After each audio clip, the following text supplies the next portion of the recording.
بسم الله الرحمن الرحیم. ډیر خوشحاله یم په دې باندې چې تاسو زما څخه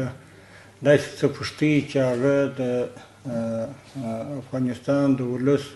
او د ملت چې کوم مشکلات دي د هغه په هکله زموږ څخه معلومات غواړئ. ډیره مننه. موږ چې کله د شپې 12 بجې په کم تقریبا د بغلان ولایت مقام ته راورسېدلو، نو هلته چې کوم د والي صاحب محترم معاون مبارک صاحب د هغه څه مدیران په هغه شپه کې وپوښتئ چې وضعیت څنګه دی، حالات څنګه دي، نو بیا دوی هغه جریان څه نه څه زما سره شریک کړي. خو الحمدلله په مجموع کې وضعیت ډېر په دې باندې د امید وړ په دې و چې هماهنګي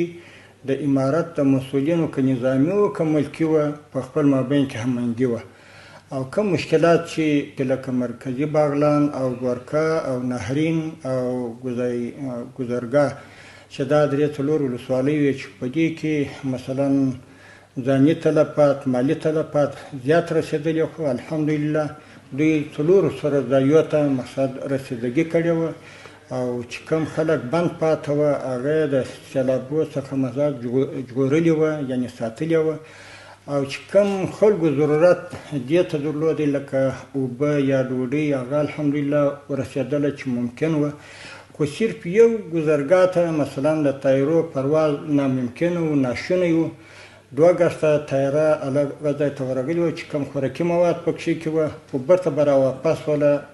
په دې خاطر چې هلته امکان د دې نه و چې کښېني. یو خو د هوا خرابي وه، بل د مځکه اوبو ګرده لاندې کړې وه، هغه ساحه نه ور معلومېده چې په کوم ځای کې کښېنه. خو دا یو طبیعي عذر و چې مثلا ورنله په هغه ځای کې. نور چې ما څونه معلومات د مبارک صاحب چې د والي معاون صاحب دی د هغو څخه مې چې کوم جریان وغوښتی، هغو دا راته ویله چې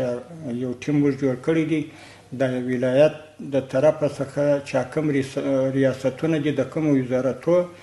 هغه مو مقصد د هغو څخه مو ټیم جوړ کړی دی، ساحو ته تللي دي، معلومات به راوي، که شپې ته راورسېده په شپه کې به ستا سره وویني، که نه سهار.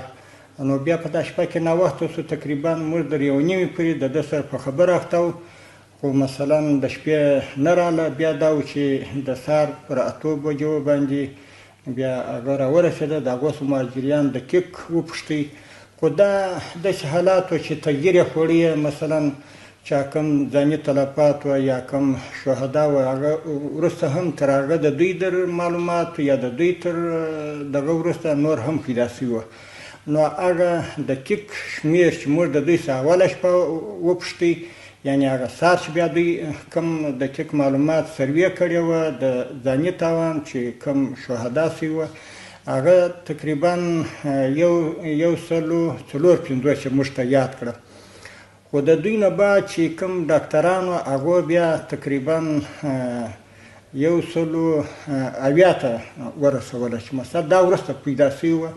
نو هغه شمېر یې څه زیادت کړی و. نور د کورو په هکله موږ پوښتنه د دوی څخه وکړله چې کورونه پر څه حال دي. نو هغه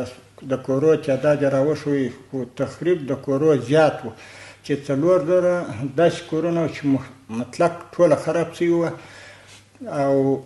6000 نو داسې کورونه په مجموع کې کېدله چې بعضې ترمیم ته بې ضرورت درلودی، بعضې مطلق ډک سوي وه، او 9000 مواشي تلف سوي وه. نو نور چې کوم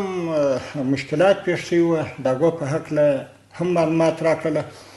خو په دغه موږ اکتفا نه وکړله په دغه ټیم باندې، په دغه سروې باندې. نو موږ نن مثلا د دوی د مجلس څخه چې خلاص و، بیا مو بل ټیم وټاکه د دې دپاره چې 2 ریاستونه وه، یو د ولسوالۍ مثلا یا معاون یا مدیر یا مامور چې هر څوک وه، موږ د هرې علاقې د هر کلي تاسې به په دقیقه سروې کوئ، معلومات به کوئ چې په دې کلي کې څونه تلفات د انسانانو اوښتی دي، هغه معلومات به کوئ، او د کورو په هکله معلومات به کوئ. نو دا مازدیګر ته تقریبا ساحو ته رسېدلي وه چې ګورکه ده، نهرین دی او د مرکزي باغلان د وکیل عدالته موږ ته معلومات یې راکړي، او یا د ګذرګاه په هکله هم موږ ولایت هم ولاړ شي، هغه معلومات هم وکړي. نو کېدای شي دا معلومات د خیره هغه دقیق شمېره دقیقه سروې چې دوی کړې ده دغو کمیټو دا به نو سار موږ ته راوي بیا به نو دا معلومه شي چې آیا تر هغه څونه